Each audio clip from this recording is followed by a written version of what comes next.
شاید وہ یہ کہنا چاہ رہے ہیں کہ اللہ تعالیٰ بڑا غفور رحیم ہے، جو مرضی کر دے رہو بخشش ہو ہی جانی ہے. تو سر اگر یہ کسی کا کانسیپٹ ہے نا تو اس کو قرآن کی الف بے نہیں پتا. ڈاکٹر اسرار صاحب رحمہ اللہ تعالیٰ میرے استاد ہیں، میں نے ان سے بہت کچھ سیکھا ہے. اللہ تعالیٰ ان کو نیک کاموں کا اجر دے اور ان کی برائیوں سے درگزر فرمائے. یعنی وہ بیان القرآن آپ سنیں نا تو لگتا ہے کہ یار قرآن جس طرح نازل ہوا ہے وہ اس طرح پریزنٹ ہو رہا ہے. جس نے قرآن نہیں پڑھا نا وہ تو یہی سمجھتا ہے کہ شاید اللہ تعالیٰ کو ایک بوڑھی نانی اماں ہے جس نے یہ لوگ پیدا کیے ہیں اور ایک شغل ملا گیم ہے، اینڈ پہ ساروں کو ہی چھوڑ دے گا. جناب اگر یہ معاملہ ہوتا تو انبیاء اور کتابیں آتی. امام محمد غزالی نے کیمیائے سعادت میں لکھا ہے کہ جو علماء ممبروں پہ چڑھ کے لوگوں کو یہ بتا رہے ہیں نا کہ اللہ تعالیٰ بڑا غفور الرحیم ہے اور وہ سب کو بخش دے گا چاہے جس طرح کی مرضی زندگی گزارو، وہ اصل میں یہ بتانا چاہ رہے ہیں کہ اللہ تعالیٰ کے پیغمبر جھوٹے تھے نعوذ باللہ، ان کے ساتھ جو کتابیں نازل ہوئیں، یہ اس میں جو وعیدیں آئی ہیں کہ جو نافرمان ہیں ان کو دوزخ میں جھونکا جائے گا، یہ سب کا سب جھوٹ ہے اور وہ یہ صحیح کہہ رہے ہیں. پھر امام غزالی کہتے ہیں ایسے علماء واجب القتل ہیں. میں آج کے کسی میٹھے میٹھے مبلغ کے اوپر قتل کا فتویٰ نہیں لگا رہا. امام غزالی کہہ رہے ہیں کہ جو اس قسم کی رحمت کی آیات سنا سنا کر ان کا غلط مفہوم بیان کر کے خدا سے دور کر رہے ہیں. یہ تو یہودیوں کا یہی تو عقیدہ تھا. سورۃ البقرہ میں آتا نا، وہ کہتے ہیں کہ ہمیں اللہ تعالیٰ چند دنوں کے لیے ڈالے گا دوزخ میں پھر نکال لے گا، ہم تو اللہ کے چہیتے ہیں. اللہ تعالیٰ ماتا تم نے کوئی عہد لیا ہوا ہے اللہ سے؟ سورہ بقرہ شروع میں اسی لیے ہے کہ تم سے ایک پہلے تم سے زیادہ لاڈلی امت تھی، اس حوالے سے کہ اس میں زیادہ پیغمبر آئے، 3 کتابیں نازل ہوئیں، تورات، زبور، انجیل. لیکن جب انہوں نے ہم سے روگردانی کی تو ہم نے دیکھو اسے ضربت علیہم الذلہ والمسکنہ، ان پہ ایسی ذلت اور مسکنت آج تک طاری ہے. تو سر یہ باتیں کرنا تھانے دار والا معاملہ نہیں. قرآن کا اسلوب بھی بڑا سخت ہے، اس میں کوئی شک نہیں. اور میں اکثر بتاتا ہوں 2011 کی بات ہے، ہمارے محلے میں یہ ایک مسجد یعنی لڑکیوں کا ایک مدرسہ ہے اہل حدیث کا. وہاں پہ ایک آنٹی ہیں جو ڈاکٹر فرحت ہاشمی کی کلاس فیلو ہیں، اسٹوڈنٹ نہیں کلاس فیلو ہیں. تو رمضان میں دورہ قرآن کرواتی تھی. تو میں نے اپنی وائف کو کہا، اس وقت 3 بچے تھے ماشاءاللہ 4 ہیں، میں نے کہا میں بچے سنبھالتا ہوں، تم نہ رمضان میں پورا قرآن گو تھرو کرو. وہ صبح 9 سے لے کے 12 بجے تک ایک پارہ کور کرواتی تھی، پورے رمضان میں قرآن ختم. میں کہا تیری جدی پشتی کسی نے پورا قرآن نہیں ترجمے نال پڑھا ہونا اس طریقے نال، تو تے اللہ دی بندی پڑھ لے. اچھا جب وہ قرآن پڑھ کے مکمل ہو گیا کورس، میں نے اس کو کہا کہ تم نے کیا سیکھا؟ اس نے ایک جملے میں کنکلوڈ کیا. اس نے کہا جی مجھے جس خدا کا تعارف کروایا گیا تھا نا اس معاشرے کی طرف سے اور میرے ماں باپ کی طرف سے، وہ خدا کوئی اور ہے، اور جو خدا قرآن میں ہے نا وہ کوئی اور ہے. میں نے کہا کیا مطلب؟ اس نے کہا خدا تو بڑا ڈاڈا ہے. یہ تھانے دار اور یہ وہ اس طرح کے ٹرمز ریوائز کر رہے ہیں. آپ ذرا قرآن تو پڑھ کے دیکھیں. قیامت کے دن اللہ نے اپنا نام کیا رکھا ہوا ہے؟ للہ الواحد القہار. لمن الملک اليوم للہ الواحد القہار. آج کے دن کس کی بادشاہت ہے؟ اس اکیلے قہار کی جو سب پہ چھایا ہوا ہے. سورۃ المومن میں آتی ہے آیت، جسے سورہ غافر بھی کہتے ہیں. پھر صحیح بخاری میں حدیث ہے، نبی صلی اللہ علیہ وآلہ وسلم ایک چوراہے سے گزرے، کچھ اصحاب جو ہیں وہ ہنس رہے تھے. آپ رک گئے. آپ نے فرمایا جو کچھ میں جانتا ہوں نا تم جانتے ہوتے تو بہت کم ہنستے، زیادہ روتے. تو نبی علیہ السلام کا تو مبارک زندگی میں تو بڑی سنجیدگی ہے. اگر کوئی یہ سمجھتا ہے کہ بغاوت کی زندگی گزارے، اپنی مرضی کی زندگی، نہ، دنیا جو اللہ کی مرضی کی گزارے گا آخرت پھر وہ اس کی مرضی کی ہوگی. لیکن جو اپنی مرضی کی دنیا گزارے گا آخرت پھر اللہ کی مرضی کی ہوگی، یعنی دوزخ میں. وَلِعَوْذُ بِاللَّهِ تَعَالَى اللَّهُمَّ أَجِرْنَا مِنَ النَّارِ. یہ اتنا معاملہ آسان نہیں ہے. اللہ تعالیٰ سورہ حجر میں فرماتا ہے اعوذ باللہ من الشیطان الرجیم نبی عبادی انی انا الغفور الرحیم. اے نبی علیہ السلام میرے بندوں کو خبر دے دو کہ میں بڑا بخشنے والا مہربان ہوں. لیکن پھر ساتھ ہی فرمایا کہ ان کو یہ بھی بتا دو کہ میرا عذاب وہ بھی بہت سخت ہے. بیلنس کرو. باقی یہ ٹھیک ہے، بخاری مسلم کی حدیث ہے کہ نبی علیہ السلام نے فرمایا کہ اللہ تعالیٰ نے مخلوقات کی پیدائش سے پہلے اپنے پاس عرش پہ یہ عبارت لکھ لی تھی کہ میری رحمت میرے غضب پہ سبقت لے جانے والی ہے. لیکن کس معاملے میں؟ باغیوں کے لیے نہ، ان لوگوں کے لیے جو پوری ایفرٹ پٹ کریں پھر بھی ان سے معاملات سیدھے نہ ہو، اللہ کی طرف رجوع لائیں۔ قرآن میں کہیں یہ نہیں ہے کہ ڈٹ کے گناہ کرو، باغی بنے رہو، میں توبہ قبول کروں گا۔ قرآن میں ہمیشہ آیا ہے کہ آپ غلطی کر بیٹھو، اللہ کی طرف رجوع لاؤ، اس کے بعد اپنی اصلاح کرو، اللہ تعالیٰ کو بخشنے والا مہربان پاؤ گے۔ اسی پہ میرا مسئلہ نمبر 18 ہے، گناہ کبیرہ اور توبہ کا بیان، اور وہ آیت نمبر بھی 17 اور 18 ہی ہے سورۃ النساء کی۔ میں وہ پڑھ بھی دیتا ہوں۔ اعوذ باللہ من الشیطان الرجیم، بسم اللہ الرحمن الرحیم۔ انما التوبۃ علی اللہ، اللہ کے ذمہ ہے ان لوگوں کی توبہ قبول کرنا۔ کن لوگوں کی توبہ؟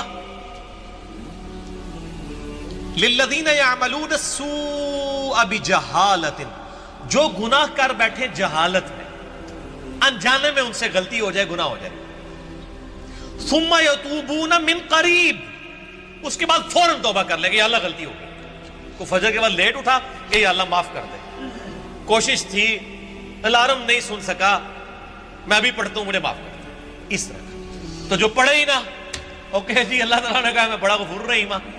پورے قرآن میں میرا چیلنج ہے، طارق جمیل صاحب کو بھی میں ان کی بڑی عزت کرتا ہوں، بلکہ سب سے زیادہ میں نے ان کا دفاع کیا ہے جب ان کے خلاف ناسبیوں نے بھونکنا شروع کیا ہے۔ میں ان سے بڑی محبت کرتا ہوں، میں ایسٹ سمجھتا ہوں امت کے لیے، لیکن میں طارق جمیل صاحب سے پوچھتا ہوں پورے قرآن میں کہاں لکھا ہے کہ باغی رہو تو میں معاف کروں گا؟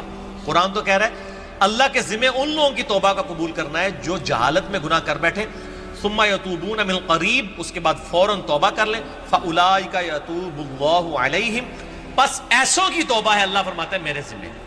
وَكَانَ اللَّهُ عَلِيمًا حَكِيمًا، اور اللہ تعالیٰ علم والا اور حکمت والا ہے، علم ہے اس کے پاس لیکن اس کی حکمت ہے، ڈھیل دیتا ہے کہ چلو توبہ کر لیں۔ اور اگلی آیت وَلَيْسَتِ التَّوْبَةُ، اور اس کی تو کوئی توبہ قبول نہیں ہوگی، یہ میں نہیں کہہ رہا ہوں طاہر جمیل صاحب، یہ اللہ کہہ رہا ہے، لِلَّذِينَ يَعْمَلُونَ السَّيِّئَاتِ، جو کہ گناہ کرتا ہے، حَتَّى إِذَا حَضَرَ أَحَدَهُمُ الْمَوْتُ، یہاں تک کہ جب اس کی موت کا وقت آ جاتا ہے، قَالَ إِنِّي تُبْتُ الْآن، وہ کہتا ہے یا اللہ میں اب توبہ کرتا ہوں۔ وَلَلَّذِينَ يَمُوتُونَ وَهُمْ كُفَّارٌ، اور نہ ہی ان کی توبہ قبول ہوگی جو کفر کی حالت میں مرے، یعنی وہ پہلے مسلمانوں کا ذکر ہو رہا ہے، کافروں کو اللہ نے الگ کر دیا ہے، یعنی ایسے مسلمان جو موت کے وقت توبہ کریں ان کی بھی توبہ قبول نہیں اور کافروں کی بھی نہیں۔ اولئک اعتدنا لهم عذابا الیما، ایسے لوگوں کے لیے ہم نے دردناک عذاب تیار کر رکھا ہے۔ اللہم اجرنا من النار، اللہم اجرنا من النار، اللہم اجرنا من النار، اللہم من احییتہ منا فاحیہ علی الاسلام ومن توفیتہ منا فتوفہ علی الایمان۔ تو یہ تو دیکھ لیں، یہ تو قرآن کی ڈاکٹرائن ہے، آپ اس کو تھانے داری والی معاملہ کہہ رہے ہیں اور یہ کر رہے ہیں۔ باقی ٹھیک ہے کہ اگر ایک بندہ گناہگار ہے آپ اس کو یہ کہیں کہ توبہ کر کے اللہ کی طرف آؤ، وہ 99 قتل والا واقعہ بھی ہے نا بخاری مسلم میں، ہم نہیں کہہ رہے مایوسی پیدا کریں، لیکن ہم کہہ رہے خام خواہ لوگوں کو امیدیں بھی نہ دلائیں۔ اور جو سیدنا علی کا قول ہے کہ انسان سویا ہوا ہے، جیسے ہی مرے گا جاگ اٹھے گا، اوہ یہ کیا ہو گیا، اے نہ ہو جائے، کام نہ پا دو، ڈرانے میں ہی عافیت ہے نا۔ اور آپ کا ڈر کا غلبہ ہی ہوگا تو تب آپ گناہوں سے بچیں گے، صرف خوشخبریوں سے نہیں بچیں گے، ٹھیک ہے۔ میں آپ سے کہتا ہوں اگر دنیا میں یہ آفر کی جائے اللہ کی طرف سے کہ جو مرضی یاشی کرو عذاب کوئی نہیں ہوگا لیکن جنت نہیں ملے گی، سارے کہنے کے جنت ہی کئی لوڑ آتی ہے، جنت بنا لینا، پریکٹیکل چیک کر لیں۔ اور اس کے بدلے میں اگر یہ بات کی جائے کہ جی آپ دنیا میں اللہ کی تابع فرمان بن کے رہو، ادروائز آپ کو دوزخ میں جھونک دیا جائے گا، کوئی بچت نہیں ہوگی، تبھی لوگ اللہ کی طرف آئیں گے۔ آپ اگر یہ بھی لالچ لوگوں کو دیں کہ نیک عمال کرو گے تو جنت ملے گی، برے عمال کرو گے تو کچھ نہیں ہوگا، کوئی نہیں کرے گا جب تک آپ ڈر لیں۔ اور یہ نیک بندوں کی اللہ نے نشانی بتائی ہے، وہ دعا کرتے ہیں ربنا اصرف عنا عذاب جہنم ان عذابها کان غراما، سورۃ الفرقان میں جو مسئلہ 120 ہے، اہل ایمان کی 12 خصوصیات، میں نے پورا لیکچر ریکارڈ کروایا ہے۔ ایک خصوصیت یہ کہ وہ دعا کرتے ہیں اے اللہ ہم سے دوزخ کا عذاب پھیر دے، وہ تو ہمارے گلے کا پھندا بن چکا ہے، لٹکتی تلوار ہے۔ اہل ایمان تو ہر وقت ڈرتے رہتے ہیں۔ اللہم اجرنی من النار کیوں وظیفہ تعلیم کیا گیا ہے؟ جامعہ ترمذی میں حدیث ہے سیدنا عثمان جن کو 3 دفعہ جنت کی بشارت ملی ہے، جب قبرستان جاتے تھے اتنا روتے تھے کہ داڑھی آنسوؤں سے تر ہو جاتی تھی۔ لوگ کہتے تھے یہ کیا؟ تو انہوں نے کہا میں نے نبی علیہ السلام سے خود سنا ہے کہ قبر آخرت کی منزلوں میں سے پہلی منزل ہے، جس کی یہ منزل کامیاب ہوئی اس کی اگلی آسان ہوتی چلی جائے گی، اور جو اس میں پھنس گیا اس کی اگلی مشکل در مشکل ہوگی۔ تو حضرت عثمان کو سمجھ آ گئی تھی یہ تھانے داری والا کنسیپٹ جو آپ نے اس کو نام دیا۔ ہم تو تھانے داری نہیں کہتے، ظاہر ہے خدا نے دنیا بنائی ہے اور وہ اسٹیبلش کرنا چاہتا ہے کہ لوگ میرے تابع فرمان ہو، غنڈہ گردی کرنے کے لیے تو اس نے دنیا نہیں بنائی ہے۔